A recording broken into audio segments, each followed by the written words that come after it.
Hello students. तो एक बार फिर से हाजिर हूँ मैं आप सबके साथ नंबर सिस्टम के top 10 most important objective question के साथ। आज हम लोग नंबर सिस्टम के 10 मोस्ट इम्पॉर्टेंट ऑब्जेक्टिव क्वेश्चन को डिस्कस करने जा रहे हैं। तो चलिए शुरू करते हैं। तो सबसे पहले आपको करना क्या है कि आपको इस वीडियो को लाइक करना है और अपने उन सभी दोस्तों के पास शेयर करना है जिसको इसकी ज़रूरत है, ताकि उन्हें भी ये बेनिफिट मिल सके। तो ठीक है, स्टार्ट करते हैं। चलिए शुरू करते हैं। तो देखते हैं हमारा फर्स्ट क्वेश्चन क्या है। हमारा फर्स्ट क्वेश्चन देखिए यहाँ पर आपके सामने रहा कि in the flowing question which is true for positive even integers. मतलब इनमें से कौन सा धनात्मक प्रत्येक धनात्मक सम पूर्णांक के लिए सत्य है। अब बात समझिए, हमें बताना है धनात्मक सम पूर्णांक। तो धनात्मक सम पूर्णांक क्या होता है? वैसा पूर्णांक जो धनात्मक हो, ठीक है, और सम हो। मान लेते हैं कि हमने 1 लिया और 2 लिया और 3 लिया। तो यहाँ पर देखिए हम 1 और 3 को नहीं ले सकते हैं, क्योंकि 1 और 3 पूर्णांक तो है, लेकिन हमें वैसे पूर्णांक को लेना है जो क्या हो, धनात्मक हो। तो धनात्मक पूर्णांक क्या हो जाएगा? 2 हो जाएगा, 4 हो जाएगा और 6 हो जाएगा। तो ये बताना है कि ये किस फॉर्म में है, किस फॉर्म में होगा। और यहाँ पर जो क्यू है, ये क्यू क्या दर्शा रहा है? क्यू आपको इंटीजर्स को दर्शा रहा है। क्यू किसको दर्शा रहा है? इंटीजर्स को दर्शा रहा है। तो देखिए ये 2q+1 के फॉर्म में हो सकता है क्या?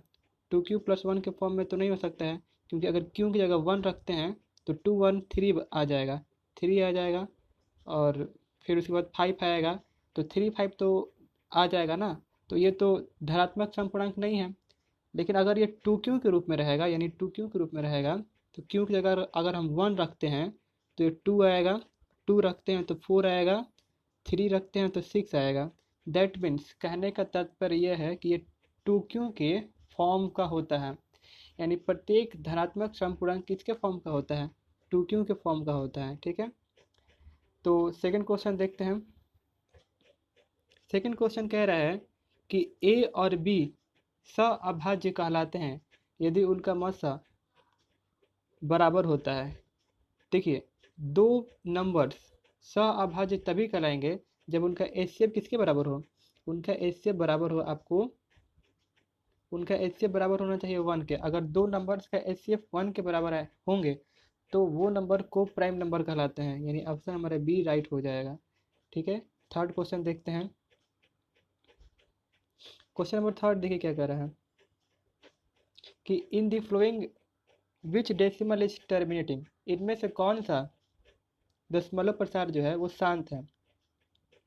क्या 22/7 का दशमलव प्रसार शांत है? क्या 33/8 का दशमलव प्रसार शांत है? क्या 2/15 का दशमलव प्रसार शांत है? तो उसके लिए हम देखते हैं क्या करते हैं। यहाँ पे ध्यान दीजिए, यहाँ पर हम जानते हैं कि उसी का दशमलव प्रसार शांत होगा जिसका जिसके हर के गुणनखंड में 2 का पावर n हो और 5 का पावर m हो। तो देखिए यहाँ पर 7 है, फर्स्ट ऑप्शन में क्या है? 7 है। यहाँ पर तो 2 के पावर n इंटू 5 के पावर m का कोई सवाल ही नहीं उठता है। लेकिन सेकंड ऑप्शन देखते हैं 33/8 में। तो 33/8 को हम लोग 2 के पावर 3 लिख सकते हैं, और ऊपर 5 के पावर 3 से मल्टीप्लाई कर दीजिए, नीचे 5 के पावर 3 से मल्टीप्लाई कर दीजिए। तो क्या कोई फ़र्क पड़ेगा? नहीं पड़ेगा। दैट मीन्स ये ऑप्शन बी जो है ये 2 के पावर n इंटू 5 के पावर m के रूप में रिप्रेजेंट किया जा सकता है। इसलिए इसका दशमलव प्रसार क्या होगा? शांत होगा। ठीक है, नेक्स्ट क्वेश्चन की तरफ बढ़ते हैं। उसने कहा कि निम्नलिखित परिमेय संख्या में किसका दशमलव प्रसार अशांत आवर्ती होगा। अब उसी का दशमलव प्रसार अशांत आवर्ती होगा जिसे हम लोग 2 के पावर n इंटू 5 के पावर m के रूप में नहीं लिख सकते हैं। 22/8 को हम लोग लिख सकते हैं। देखिए 22/8 को हम लोग इस तरह से लिख सकते हैं, 2 के पावर n इंटू 5 के पावर m के रूप में लिख सकते हैं। 17/40 को भी लिख सकते हैं। 2 के पावर 3 8 होता है, और फिर 5 से मल्टीप्लाई कीजिएगा 40 हो जाएगा। उस तरह से 13/160 को भी लिखा जा सकता है। लेकिन 77/210 को हम लोग इसके फॉर्म में नहीं लिख सकते हैं। तो इसलिए हमारा ऑप्शन सी क्या हो जाएगा? राइट आंसर हो जाएगा। ठीक है, नेक्स्ट क्वेश्चन देखते हैं। Question number 5। क्वेश्चन नंबर 5 कह रहा है कि निम्नलिखित में किसका दशमलव प्रसार शांत नहीं है। हमें बताना है कि किसका प्रसार शांत नहीं है।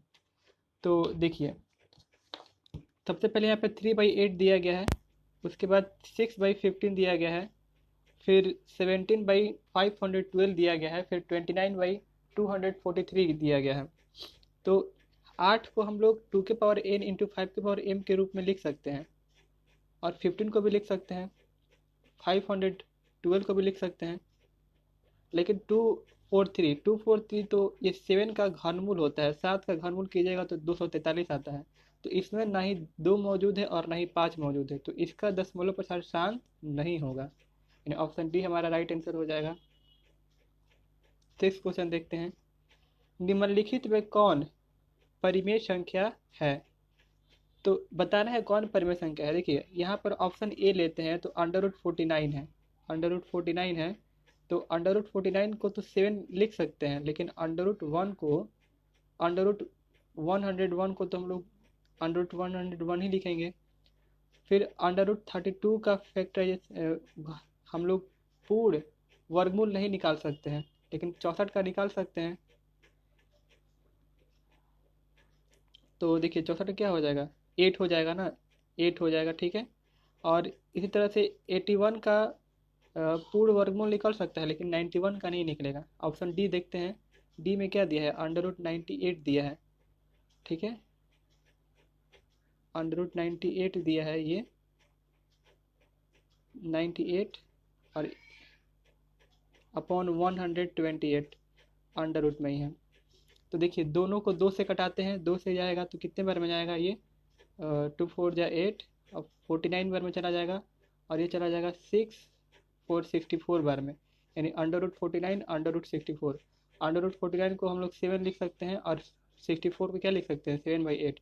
तो ये क्या है, ये एक परिमेय संख्या है, इसे p/q के रूप में एक्सप्रेस कर सकते हैं, यानी ऑप्शन डी हमारा क्या हो जाएगा, राइट आंसर हो जाएगा, ठीक है। आगे बढ़ते हैं क्वेश्चन नंबर 7 पे।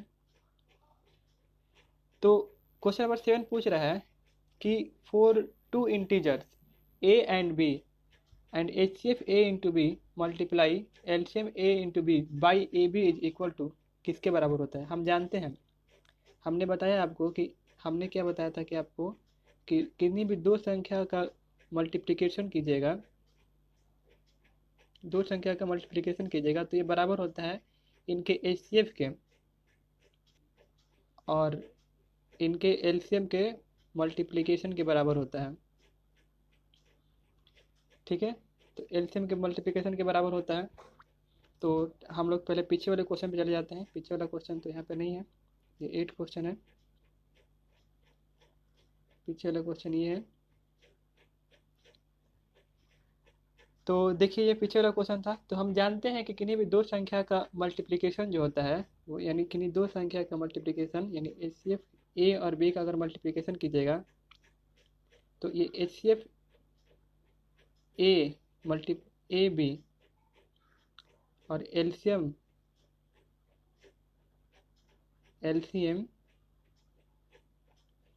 AB के मल्टीप्लाई के बराबर होता है, ठीक है।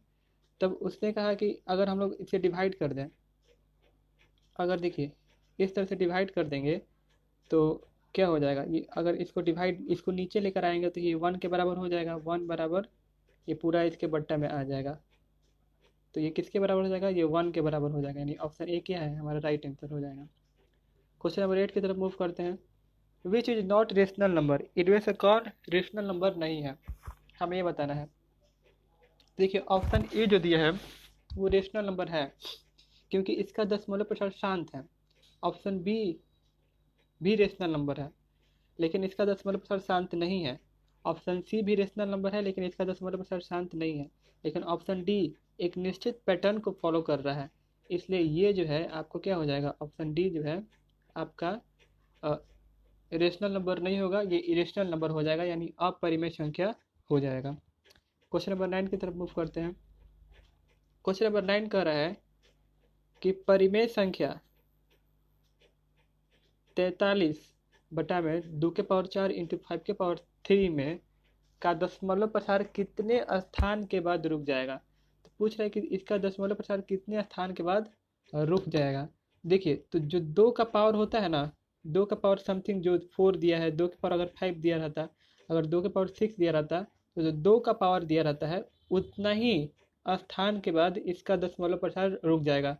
तो यहाँ पर 2 का पावर क्या दिया गया है, 4 दिया गया है, यानी 4 स्थान के बाद इसका दशमलव प्रसार क्या होगा, रुक जाएगा, यानी ऑप्शन नंबर सी हमारा राइट आंसर हो जाएगा। लास्ट क्वेश्चन, क्वेश्चन नंबर 10 देखते हैं कि यहाँ पर दिया है कि 0.105 का p बाई 2 के पावर n इंटू 5 के पावर m रूप में निम्नलिखित में कौन होगा। तो हमको क्या करना है कि इस संख्या को p बाई 2 के पावर n इंटू 5 के पावर m के रूप में लिखना है। तो चलिए देखते हैं, लिखते हैं हम लोग इस संख्या को।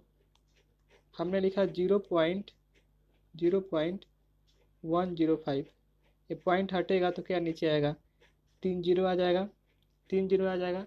तो इसको आप लोग इस तरह से भी लिख सकते हैं 105, और यहाँ पर 2 के पावर 3 गुणे 5 के पावर 3। 2 के पावर 3 क्या होता है, 8 होता है, और 5 के पावर 3 125 होता है। अगर इसका मल्टीप्लाई करेंगे तो क्या आएगा, हमारा 1000 आ जाता है। तो ये इस फॉर्म के बराबर होगा। तो ये ऑप्शन सी में है, तो यानी ऑप्शन सी हमारा क्या हो जाएगा, राइट आंसर हो जाएगा। तो इसको आप लोग नोट कर लीजिए। आशा करते हैं कि आपको ये वीडियो समझ में आया होगा, और इसी टाइप के क्वेश्चन आपके सीबीएसई एंड बिहार बोर्ड के एग्ज़ाम में पूछे जाते हैं। और ये मैंने क्वेश्चन केसी सिन्हा के बुक से सजेस्ट करके आपके सामने लाया था। तो आशा करते हैं कि आपको ये समझ में आया होगा। मैं इसका पीपीटी इस वीडियो के डिस्क्रिप्शन में दे दूंगा, आप लोग इसको पीडीएफ के रूप में डाउनलोड कर सकते हैं और इसका नोट्स भी बना सकते हैं। तो मिलते हैं नेक्स्ट वीडियो में, तब तक के लिए धन्यवाद।